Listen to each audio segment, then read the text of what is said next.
இந்நாள் இனிய நாளாக அமைய ராமானுஜர் திருவடியை பற்றி பரந்தாமனை அறிவோம். தினம் ஒரு நாராயணீயம்.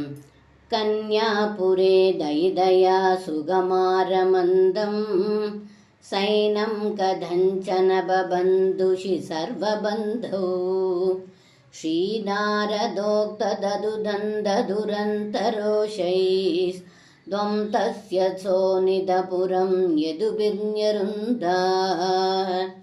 இந்த பாடலுக்கு அர்த்தம்: ஏ குருவாயூரப்பா, தங்களுடைய பேரன் அனிருத்தன் கன்னிமாடத்தில் காதலி உஷையுடன் சுகமாக இருந்தான். இதை சிவபக்தனான பானாசூரன் எப்படியோ அறிந்து கொண்டு அனிருத்தனை சிறைப்பிடித்தான். நாரதர் இந்த செய்தியை தங்களிடம் கூற, தாங்கள் யாதவர்களுடன் சேர்ந்து பானாசூரனின் பட்டணமான சோனிதபுரத்தின் மேல் படையெடுத்தீர்கள் என்று இந்த பாடலில் பட்டத்ரி சொல்கின்றார். சர்வம் கிருஷ்ணார்ப்பணம். ஸ்ரீ குருவாயூரப்பன் திருவடிகளே சரணம்.